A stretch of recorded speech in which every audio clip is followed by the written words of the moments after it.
It's your boy Bleeve. Everybody listen up. Let's get it.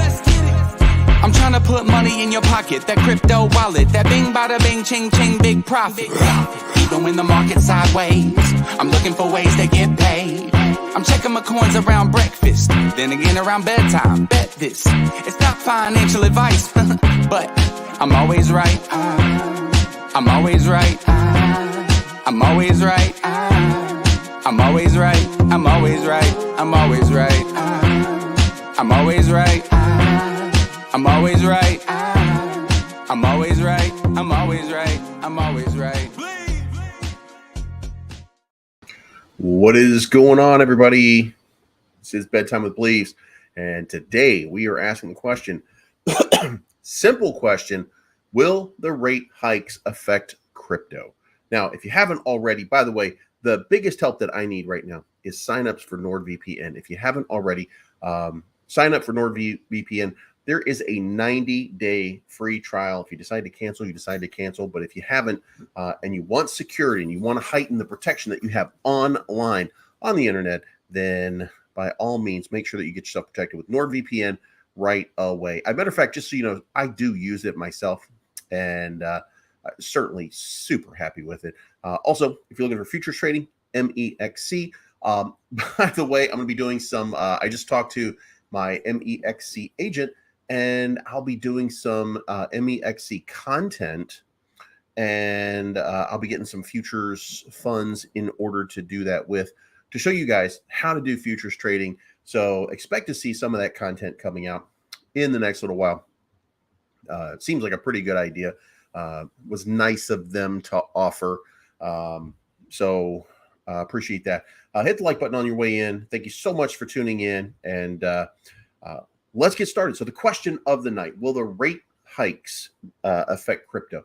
Now, for those of you that don't know, Jerome Powell was out today having a conversation over in Europe about the United States and what is going on here. And one of the things that he said was that it is expected right now that there could be two more possibly back-to-back rate hikes coming over the next few months. And the reason for that, well, that's going to shock you, because it can't be what he said, because what he said was this wouldn't affect it and this didn't have anything to do with it. Now, if it didn't have anything to do with it, then obviously he must have misspoken today, right? Otherwise, that would make him, what's the French word for liar? I guess we don't need the French word. We can just use the English word since he speaks that. That would make him a liar. Now, why on earth would a stand-up guy like Jay Powell, humdinger ding dong, as he's called in his set, in his hood, why would he have to lie about what's going on in the United States and in the economy? What reasons would there be? And I don't know the answer to that, but we're going to look at it. We're going to see what's going on. So the first thing is he says that more restriction is coming, including the possibility of hikes in consecutive meetings. The first thing he said is, we believe that there's more restriction coming, Powell said in a monetary policy session in Sintra, Portugal. What's really driving it is a very strong labor market. So what's driving his need to create more restriction is a very strong labor market. But 3 months ago, what he said was, we don't want this to affect the labor market. We want to drive down inflation without causing problems in the labor market, because who gets affected in the labor market the most? And the answer to that, it's very simple. It's the average person. It's the average person who's working day to day, trying to just make ends meet, right? That's what he's trying to do. Those are the people that he's going after. And that's just such bullshit, right? And he says also, I wouldn't take, moving on consecutive meetings off the table. And what we're looking at is a 25 basis point hike instead of a 50 basis point hike. It's now coming down to they're looking at 25 basis point hikes in the July and then possibly September. So then that, of course, would cause markets to take a hit, right? So the markets then took a modest hit. Dow Jones finished off more than 120 points. Central to the Fed's current thinking is the belief that the 10 straight rate hikes haven't had time to work through the economy.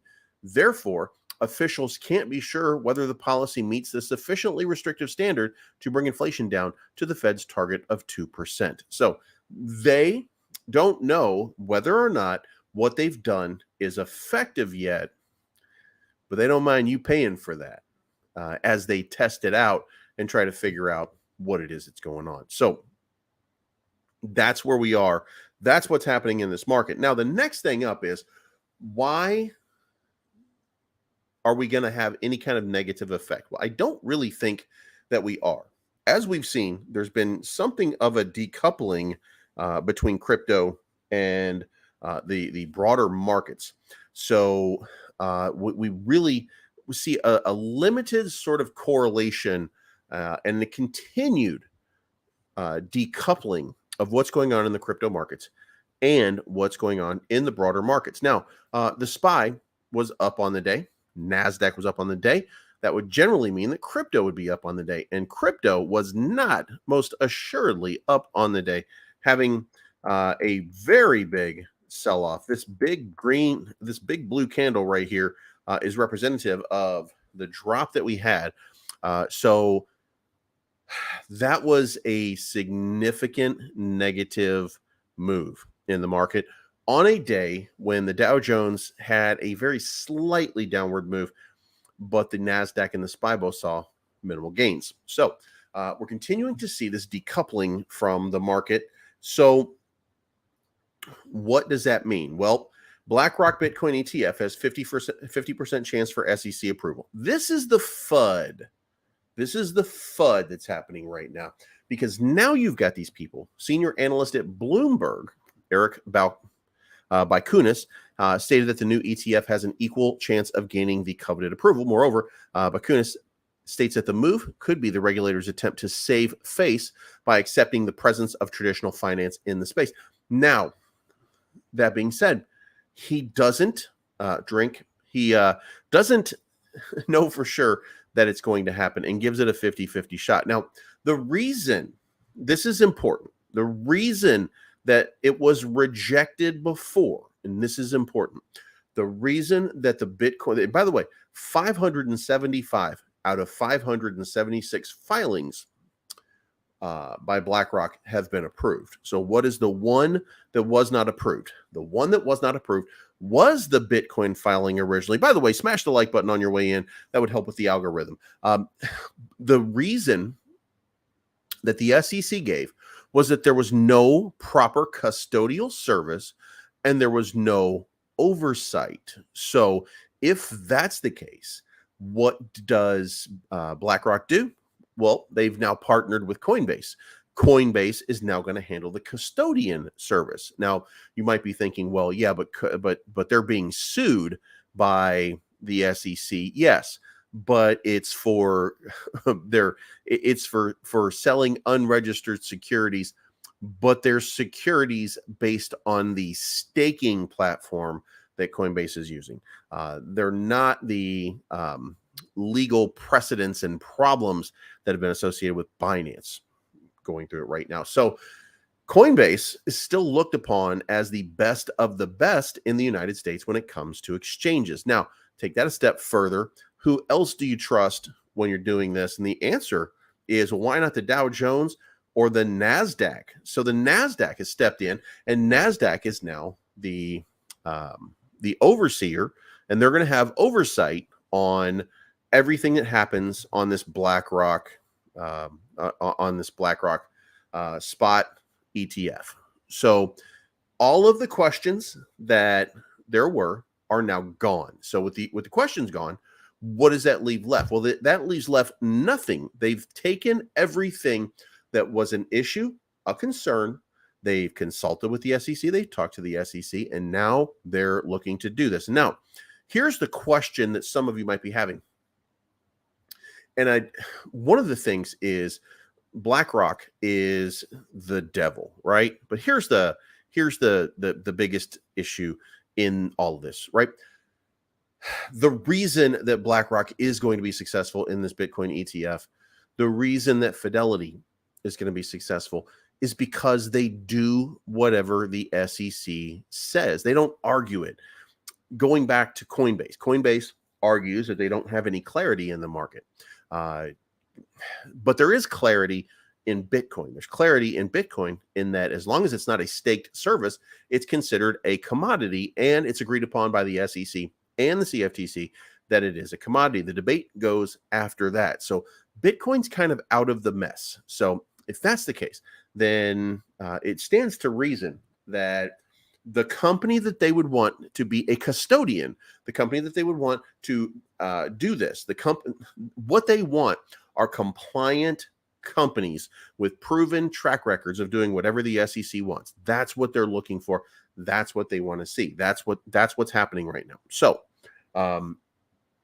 with that being the case, then the next step is who gets the approval, and of course, the people who are the most compliant with the SEC are the ones that get the approval. So expect BlackRock to get some approval. Now that takes us to the next step, which is Bitcoin is, and by the way, remember, Johannes, the scariest little broad in the Senate, Elizabeth Warren, one of the issues that she says was that Bitcoin is being used by cyber criminals. Well, guess what? Bitcoin is no longer the first choice for cyber criminals. In 2016, Bitcoin accounted for 2/3 of all cryptocurrency hacks, but in 2022, that's dropped to just under 3%. So the crime has been removed. Is it possible that Bitcoin network has gotten more and more secure over the years, which could be the reason for less numbers of Bitcoin being stolen? No, it's not what it is. It's because of the wallets and the other services that are provided that are causing it to be less a target of criminals or crime. So that's out of the way. Next up, Bitcoin is posed for a potential major buy signal in July. Now, for those of you that haven't been paying attention, the increases in the market for Bitcoin over the last bunch of Julys have not been perfect. Okay. They haven't been, where did we go? We want the data here. We want the Bitcoin and we want the monthly. There we go. All right. So in July, if you look at July for the last bunch of years, 16.8% pump, 18% pump, 24% pump, 2019 minus 6.9. But let's move past that. What are we expecting to happen? 20.96 and then 17.92. If we dig a little bit further, then we can see that even though these have been enormous runs, it's a very positive month for Bitcoin. Even though these numbers here have not been, they've been good. But this run, there was over a 30% increase during the course of this month before settling at 16.8. There was over a 30% increase here before settling. And this was a 20-something% increase. Did not get up to 30, but it did get in the mid-20s before that. So this is the month when massive moves happen. So if the Fed is looking to hike the rates, then this is not going to be the month where there's going to be a problem. So it stands to reason here that these rate hikes are not going to have that big of an impact, right? So, but let's move on. FundStrats, Tom Lee calls Bitcoin battle tested, and that becomes one of the more important things and says there's a reason to be optimistic on Bitcoin. We'll get more positive information coming from Global Advisor Managing Partner Tom Lee says that he's optimistic about the future of Bitcoin after the crypto king has survived many challenges. So we've got somebody else who's out here, major noise, an investment saying, hey, this is a solid project. This is a solid thing. So I think that we've got basically a good lead in here from another person saying that Bitcoin's going to be just fine, right? Now, BlackRock's influence fuels soaring Bitcoin interest. That's where all of this kind of sparks, right? So this is all of the Google Trends here. As of June 28, 2023, the data for Google Trends clearly demonstrates a significant rise in search activity since May 28. On that day, the search term Bitcoin achieved the score of 61 out of 100. However, its popularity began to soar during the initial week of June, reaching an impressive score of 81. By June 21, the search term Bitcoin achieved a perfect score just a few days after BlackRock filed its spot ETF. The most recent date recorded for the data shows a reflecting score of 82, which means that Bitcoin is starting to trend again. And that means that retail is starting to get back into the game. So all of these pieces are all starting to fall into place to tell us that Bitcoin is probably going to have a significant run. Now, crypto being moved around. Whale Alerts tells us that 5,000 Bitcoin was just moved from an unknown wallet, not to an exchange, but to another unknown wallet. That's just money being shuffled around, right? That's somebody buying OTC most probably. Then you have 6,343 Bitcoin transferred from an unknown wallet to an unknown wallet.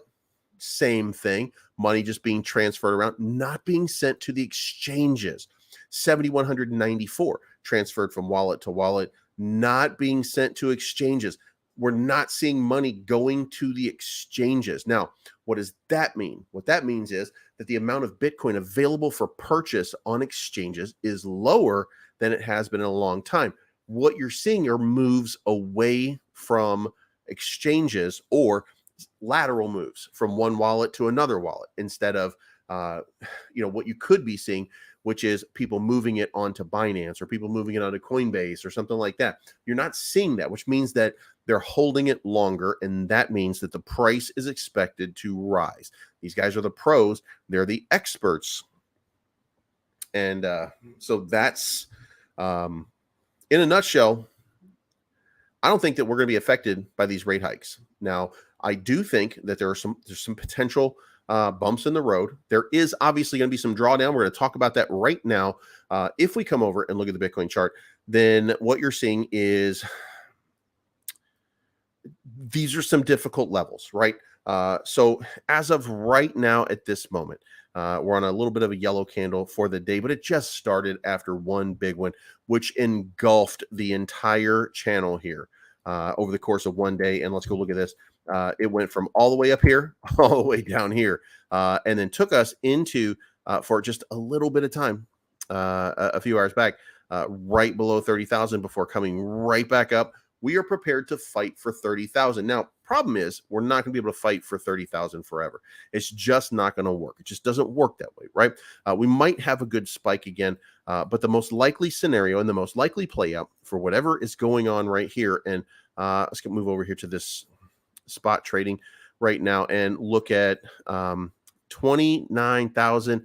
Let's go back over here. This one's going to be the easier one after all. Let's take this channel. Let's get rid of this channel. And then let's say, what is the most likely scenario? So what I did, just so you guys know, is I remember I told you that I had set my stop loss on my long. I set it for 30,000. I set for 33,000 because I was just going to ride it all the way up. But now I'm starting to think that I think we're going to have a relief rally coming up in just the next, I think we're starting to see it right now, because you can see right here in the last hour, we're starting to get this little spike. So we might get a relief rally that comes up here and probably cuts us right into here. So what I did was I took my right there. Oops. So I set my take profit at 30,700. So I'm going to take profit at 30,700, and then I'm going to flip into a short that's going to set a take profit down here at the bottom of this channel right here at around 29.8. Now I do think, by the way, that we could be headed down into some of these other areas. For example, this 28.9, 28.6 sort of level right here. We could be looking at this kind of position right here as a test pretty soon. Now, it's where are we at here? Right in, because right over here, you've got all of this right there we go. So right at the top of this area right here, This whole channel right here, 28.4. Now I'm going to set it for 28.6, but I might be tempted to go 28.9 just to see what'll happen there. But here's what I'm doing. So again, I'm taking 30,700, and that's going to be where I take profit on this long. Now that's going to be, I think my total on that would be about 180%, I want to say. So then we're going to take all of that, which will be a couple $1,000s, and we're going to take profit off of it. And then we're going to take the remaining couple $1,000s and we're going to flip that into a short. And that short, we're going to set, so we're going to set this right here to come up here and take profit right here. We're going to go ahead and take the whole thing at this point, because I do think that that's where it's going to reject, right? And then this rejection is going to come down into this area and probably take its way down to at least right here. So this is where I'm going to set the take profit on the short. And then I'm going to flip this one more time into another long.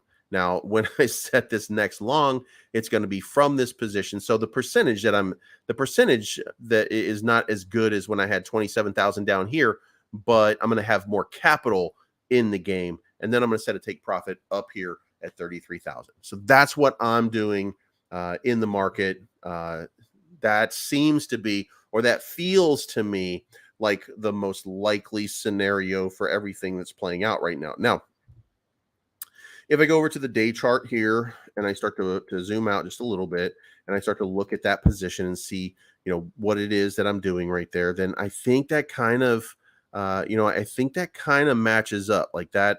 That kind of feels like the right move, because again, I still think we're going to 37,000.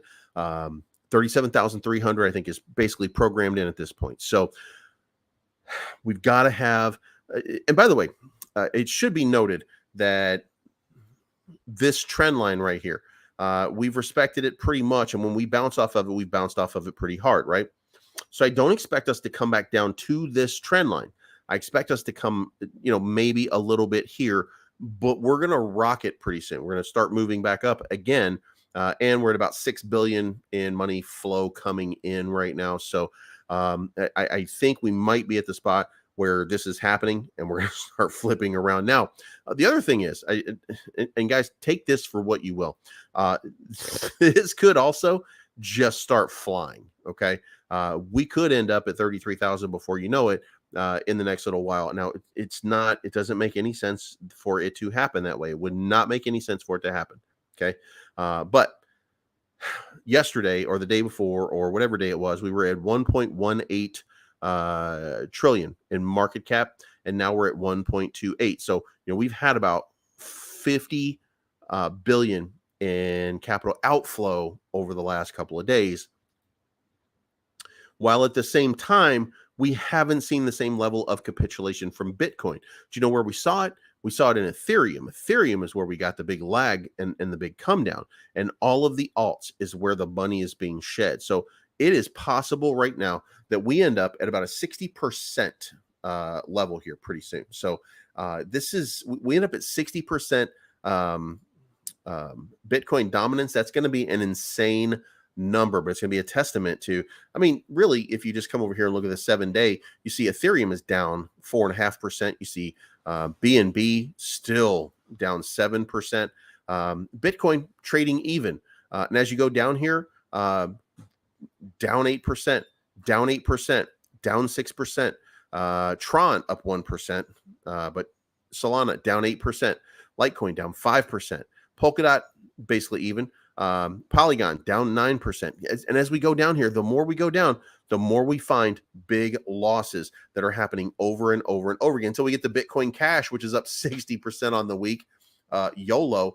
And that, by the way, for those of you that are wondering why Bitcoin Cash is up like it is, it's because of it got listed on that new institutional only exchange.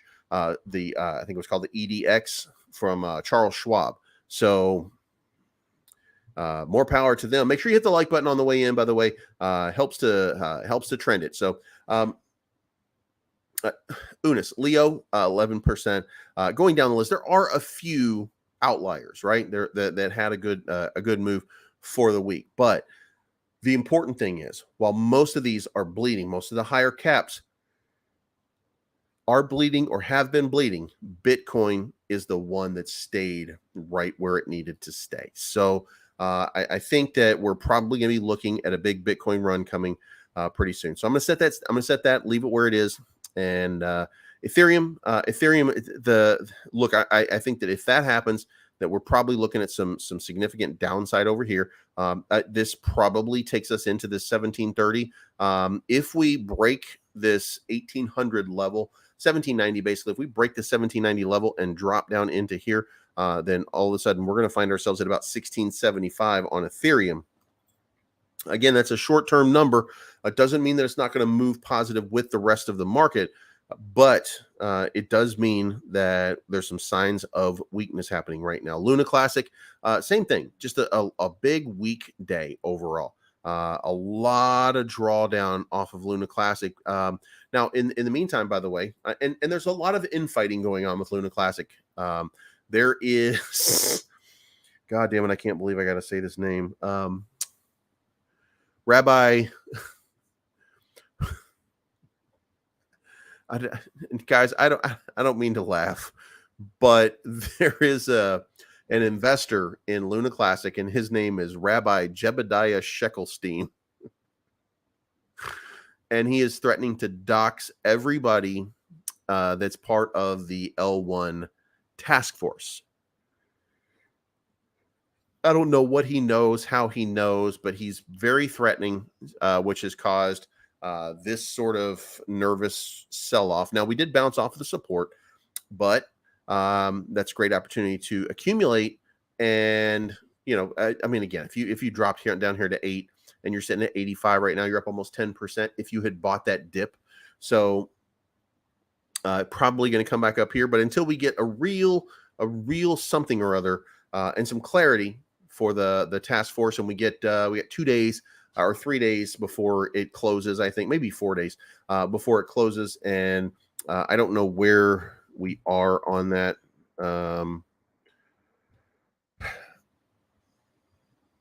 We're at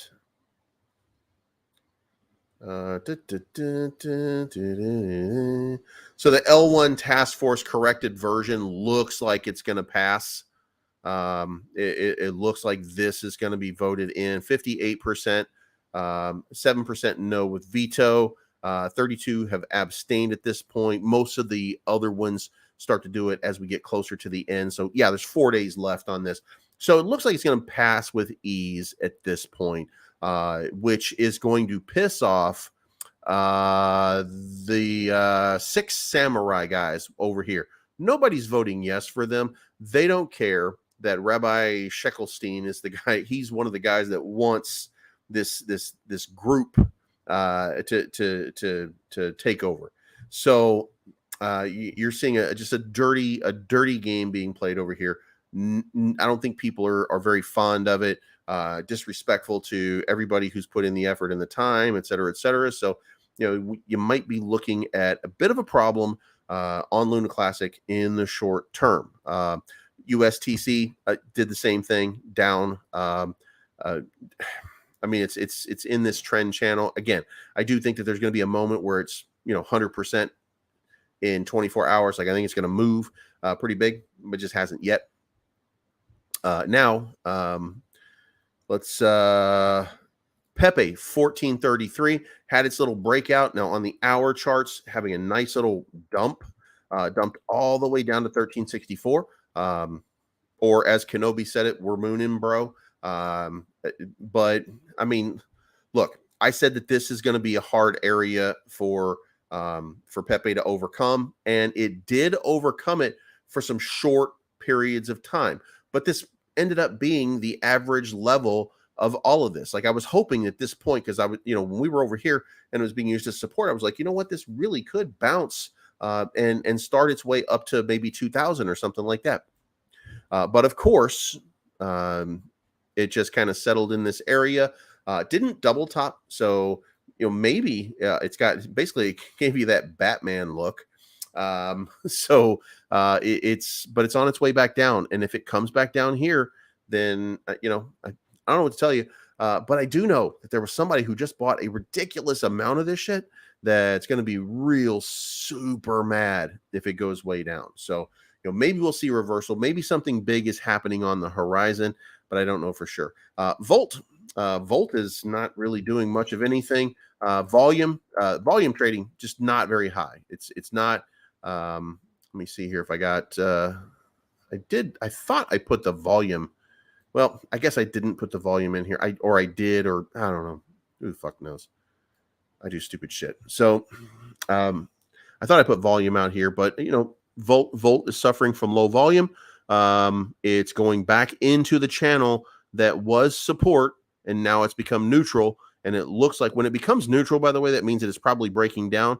It also minted a green candle over here, and it started to move into an upward fashion. Lasted for a minute or two, and now it's back down to dumping. So, it could use a bounce. Look, Volt needs some life in it, so it needs to have a nice little bump, or people are going to continue to sell off. I can't stress this enough. The issue here is not whether Volt has awesome stuff or not. It's not about how great of a product it is at this point. There are plenty of great products that are out there, plenty of them, but none of them are pumping at this point, right? There's just nothing happening. This is kind of the fallout of this sort of market where it's just all Bitcoin right now. Now, the interesting thing is that's always going to be the way of it. When the pump happens, when we start getting closer to that 37,000 on Bitcoin, that's going to be when it's time for you to take some profit and start DCAing your way into altcoins, which I recommend, by the way. Arbitrum, Conflux. I can't recommend those enough. Grab yourself some Ethereum. Make sure that you're holding on to these gems, Fetch, Ajax. There are a lot of them out there, some AIs and some blockchains. Make sure that you have plenty of capital ready for those moments. And then when Bitcoin hits up here in this, we're not even on Bitcoin, but when Bitcoin hits up in this 37,000 level and we start to see this popping way up here, that's when we're going to probably see an altcoin season. Might not be a great one, but the profits that are made from this run up here over 20% is going to go a long way towards making sure that altcoins get their due. And in the meantime, they're going to pump the same as Bitcoin's going to pump, right? Bitcoin pumps 10%. Maybe they'll pump 5%, maybe a little bit close to 10%, overall. So, we'll see. We're going to see some spikes in what they're doing right now. We're going to see some spikes in their price action. That big run, or remember, we're going to get a moment in time here where this thing does go crazy and it goes absolutely parabolic. There's still some nervousness in the markets. There's still some stuff that we need to work out. Now, over here into this market, 100x gems, new all-time high, 41.15. Guys, if you've been following me, I've been pitching this to you for a while now, and it just continues and continues and continues to move. Now, one thing that has to be pointed out, this is a tax-heavy token. It has 6 and 8. I think in and out. 6 and 8 in and out. So and the reason that I'm bringing this up to you is because you remember Volt had a big tax, and of course this one being just like that, this big tax, people are coming in and they're not leaving. That doesn't mean anything more than that they've decided they're going to hold. When you make this investment, you're making this investment for a long period of time, and that's what this tax structure is, to help fund, to help do stuff. So the trade volume would be awesome, but people are holding, and it's up since we started, which was right here. It's up 498%. So if you wanted an easy 5x, there you go. Now, it was a micro cap, by the way. So when I say this, just an absolute micro cap. And if you haven't already, there's a contest going on. If you buy 0.05 if you put in for 0.05 of 100x gems, then I'm going to be having a drawing next week, and you have a chance to win 2 million tokens, or 2 million tokens for the winner, and then 1 million tokens each for second and third place. or for the two runner-ups, I should say. So they're giving away 4 million tokens right now. 4 million tokens at 41.15 means that it's currently valued at $16,460 or $1,646. So that's a significant sort of giveaway. Grumpy Cat up 20% on the day to 77.52 after this big and continued sort of sell-off and negative pressure. It looks like, by the way, that that Grumpy Cat is about to get listed on Huobi. So that's what the run-up is for right now. So if Huobi comes into the market, then you can expect to drop that zero again and maybe get a little spike back up here into this little level of activity where you would want it to be. Deconnect trading at 1.9 cents, BRL at 52.01, WAGMI 54.84, MMAI at 31.57, SHIB at 72.55, Volt we already covered, 4chan 76.16, RFD 84.60, Bone 89.08, Bone still coming back down. Hopefully it continues to bleed out just a little bit. Pepe 14.32, Cult 30.68, Ben 71.02. Ben is breaking the support level. However, that support level is a trend line.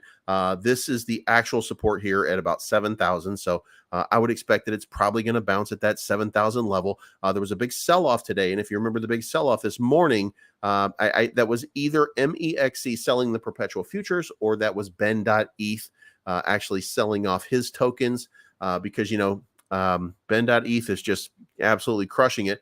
By the way, if you're in Loyal, I'm so sorry. You're down 40% today. If you're in PSYOP, I'm so sorry. You're down 51%. It turns out, guys, and look, I can't stress this enough. It turns out that Ben.eth can't say the N word without repercussions. I don't know what to tell you. When it comes down to it, just a bad call there on his behalf, thinking that he was above some sense of normalcy. But speaking of, Ryo says Pepe 2.0, and Pepe 2.0 is sending right about now. 2.0. Pepe 2.0 having another big ass day. It's up now 1.4 million %. This is this a few hours ago, it was just up to the moon. But now it came all the way back down, of course, because that's what happens. And now it's about to send all over again. Like, this thing is just absolutely going crazy. By the way, this has 1% liquidity. So just so you guys understand here, okay, this market cap is not real. It doesn't have, it's really not valued at 58 million market cap. The liquidity in it's only 555,000. At 10% liquidity, that's 5 million market cap.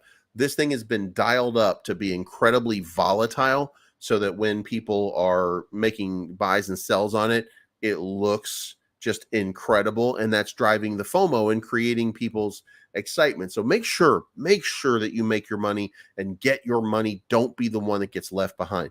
While we're on the subject of that, there's also SHIB 2.0 that just came out, and SHIB 2.0 is doing just about the same thing. Launched 12 hours ago at 8 zeros, 32.66.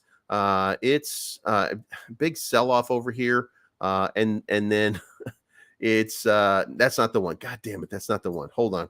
SHIB 2.0. Anyway, there is one in here that's SHIB 2.0 that had just a ridiculous little I think maybe it's BNB. Could be 14 hours ago, up 129%. No, that's not that one. God damn it.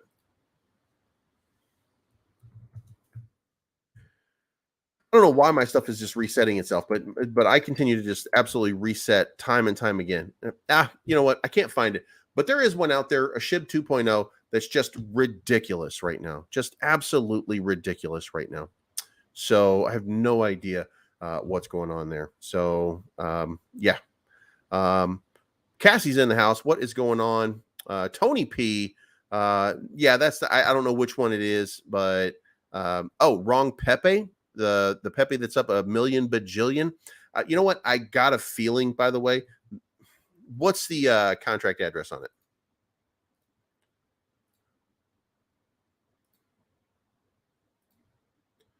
A 2.0.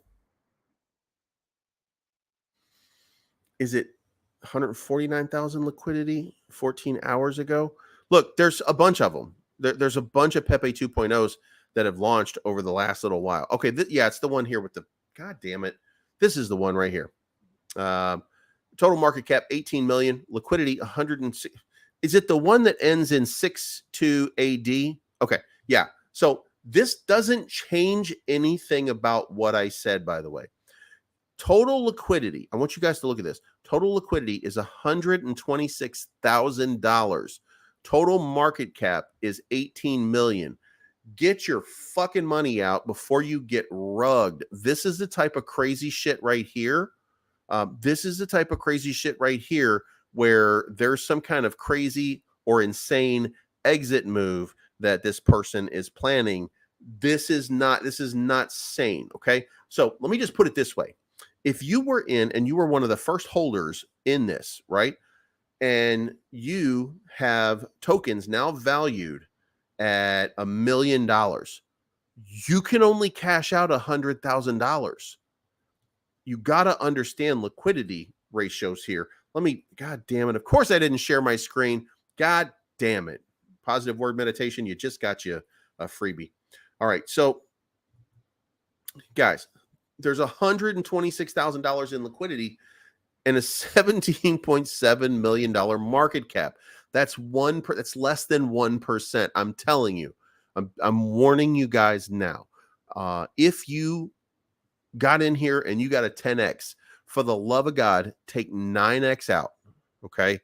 Take as much out as you make your money. Do not sit in this thing and end up getting wrecked. And I assure you, I promise you, you are going to get wrecked very, very soon because there is no liquidity. There is no money in this. It's the same like Pepe.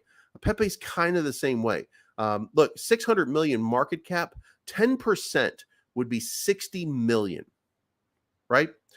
It has 10 million. This is ridiculous. And there's not going to be two Pepes at 600 million, Pepe and Pepe 2.0. Okay. They're going to pump this and there'll be a pump. You'll have something. But guys, I'm telling you right now, if you don't take your money right here, God damn. Oh, you better watch it.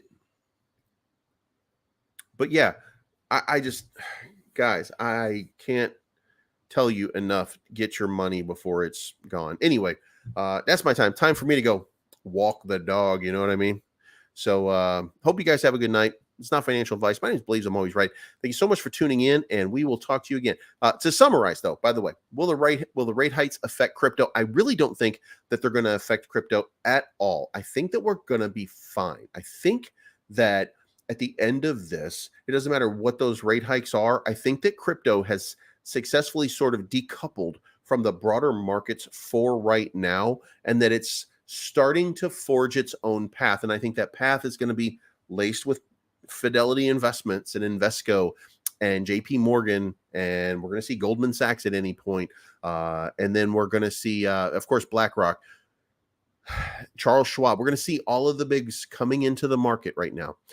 Everybody in your family, everybody, all of your grandparents and cousins and uncles and everybody else who told you a long time ago, oh, crypto's just a scam, they're about to get their thoughts shed on. So I will talk to you guys again for breakfast in the morning. We got a ton of news, by the way, but we'll cover that in the morning. Whoa, another shot of the bullet. Loaded, got complex, cocking and pulling. That bottleneck look like the Loch Ness. What are we doing? I'm about to fall out, boy, and the proof's in the pudding. So can we forget about the things I said when I